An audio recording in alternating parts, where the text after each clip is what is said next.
सामान्यतः देवी देवताओं की पूजा मूर्तिकार में की जाती है, लेकिन शिव ही एकमात्र ऐसे देवता हैं जिनकी पूजा मूर्ति और लिंग दोनों रूपों में की जाती है।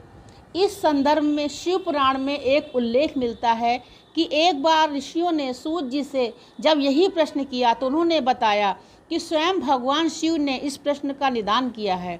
उनके अनुसार ब्रह्म रूप होने के कारण उनकी लिंग पूजा निराकार रूप में की जाती है, जबकि साकार रूप होने के कारण प्रतिमा पूजा भी की जाती है। शिव पुराण में कथा आती है कि एक बार विष्णु और ब्रह्मा में इस बात का विवाद हुआ कि दोनों में कौन बड़ा है। तभी दोनों के मध्य ज्योतिर्मय लिंग प्रकट हुआ। दोनों ही देवता उसे देखकर पहले चकित रह गए, फिर निर्णय किया कि जो भी इस लिंग का मूल और अंत का पता लगाने में सफल रहेगा वही बड़ा माना जाएगा। ब्रह्मा ने ऊपर की ओर था, विष्णु ने नीचे की ओर गमन किया। सहस्त्रों दिव्य वर्ष व्यतीत हो गए, लेकिन दोनों में से कोई भी उस ज्योतिर्मय लिंग के मूल व अंत का पता न लगा सका। अंततः विष्णु ने तो अपनी हार मान ली, लेकिन तमोगुणी होने के कारण ब्रह्मा बोले कि मैंने लिंग के छोर का पता लगा लिया है।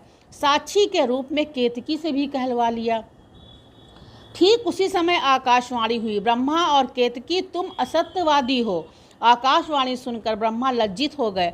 विष्णु और ब्रह्मा तब विचार करने लगे कि ये आकाशवाणी करने वाला कौन हो सकता है। उनके संशय को दूर करते हुए भगवान सदाशिव प्रकट हुए और बोले कि विष्णु और ब्रह्मा तुम लोग अनावश्यक रूप से विवाद कर रहे हो। वास्तव में सृष्टि का स्वामी आदि रूप तो मैं ही हूँ। सृष्टि की उत्पत्ति के समय मैंने ही तुम दोनों को पैदा किया था। ब्रह्मा, विष्णु और महेश मेरे ही रूप हैं। ब्रह्म के अस्तित्व यथार्थ रूप का ज्ञान कराने के लिए ही मैंने उस ज्योतिर्मय लिंग को प्रकट किया था जिसका तुम लोग पार ना पा सके। ब्रह्म रूप सदाशिव ने ब्रह्मा को शाप दिया कि तुमने असत्य कहा था, इसलिए सृष्टि में तुम्हारी कभी पूजा नहीं होगी। केतकी ने तुम्हारा साथ दिया, इसलिए मेरी पूजा में इसको स्थान नहीं मिलेगा। इस पौराणिक कथा के अलावा सदाशिव के बारे में लिंग पुराण आदि में भी विस्तृत रूप से बताया गया है। अथर्ववेद में शिव को सहस्त्र नेत्रों वाला कहा गया है, जबकि यजुर्वेद ऋग्वेद में शिव तत्व का विस्तार से विवेचन मिलता है। शिव पुराण में कहा गया है कि कलयुग में विशेष रूप से लिंग पूजा करने से भोग व मोक्ष की प्राप्ति होती है। अक्सर कहा जाता है कि स्त्रियों व निम्न वर्ग के लोगों को लिंग पूजा नहीं करनी चाहिए। इसका निराकरण शिव पुराण में किया गया है। पुराणानुसार स्त्रियों व अन्य वर्णों को भी लिंग पूजा करने का विधान है।